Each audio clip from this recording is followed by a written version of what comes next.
right, boys and girls, the first thing that you want to do to set up this thankful collage is to just start by reflecting and making a list of as many things as you can think of that you're thankful for. This is just a great way to warm up and get your brain thinking in a grateful manner. Something that will bring your heart lots of joy and your mind lots of peace.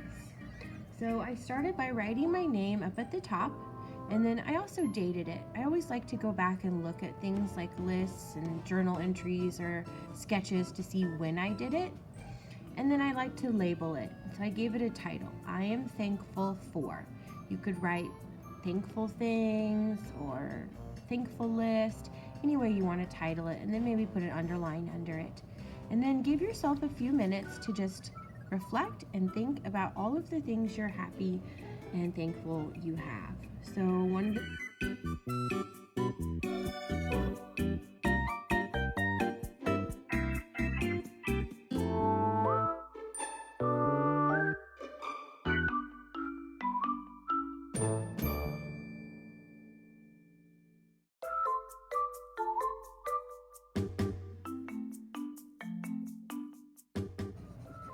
So every little thing that popped into my mind, I just jotted it down. It doesn't have to make sense. It doesn't have to be pretty. You don't even have to spell it correctly. You're just thinking of as many things as you can, and then you'll stick this in your journals.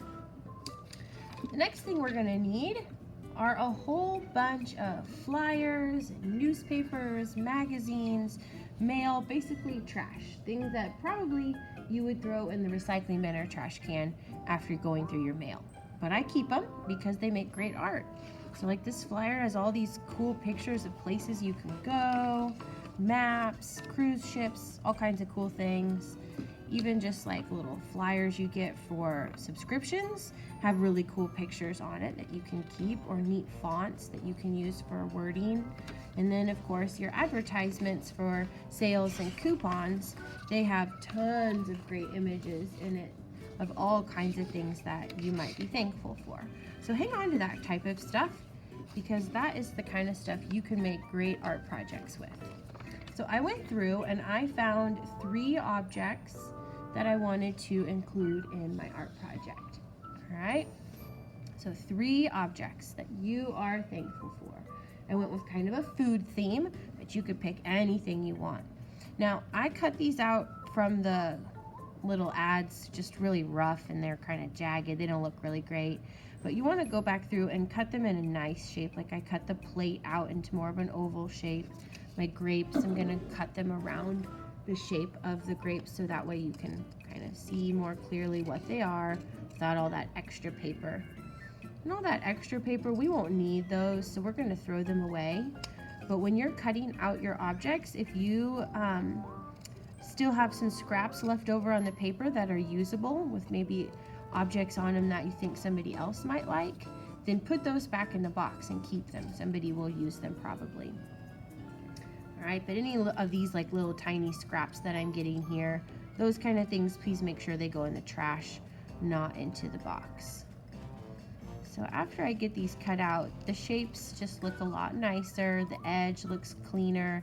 It's what we call good craftsmanship. It also helps because you can see the object a little bit more clearly without all that extra stuff on there. All right, now my idea here is to make this look like it is arranged on a table and I am actually going to be in the picture eating the food. So my next step is to start drawing my design. So you could start with a pencil, or you will be getting oil pastels, and you could jump right in and start drawing with oil pastel if you feel confident doing that. But I kind of want to start with pencil in case if I make a mistake, I can change it.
All right, so now I've got it drawn out in pencil and I'm ready to glue my objects and then color.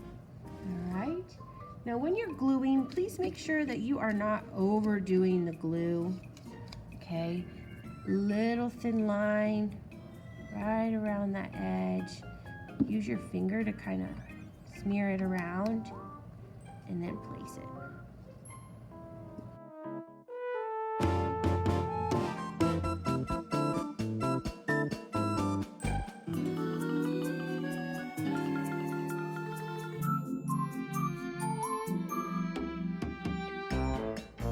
We're going to be using oil pastels.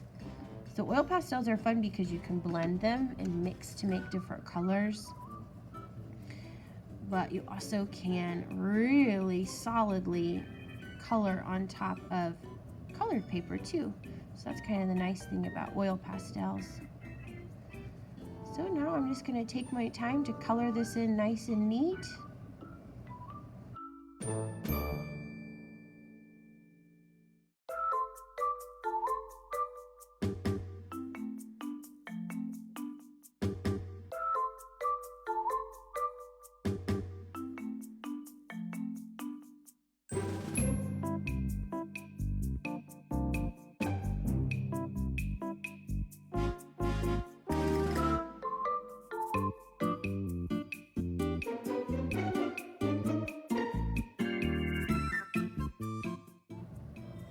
Stop there and show you another one I did.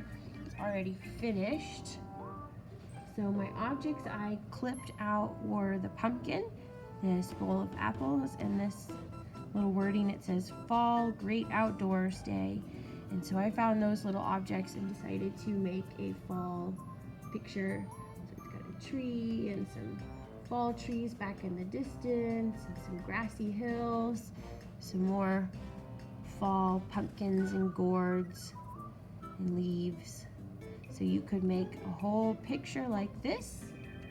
You could make it become a portrait like I did with your objects, or you could even do like this, where I found this word that says joy and these little twinkling lights were on there.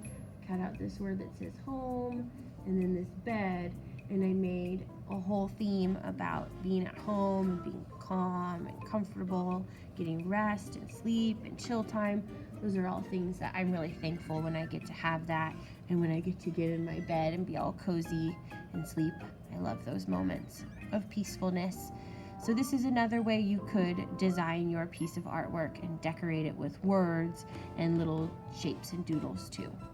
So have fun. Find ways that you can show your gratitude through your artwork, helping your mind and your heart to find peace and joy through gratefulness.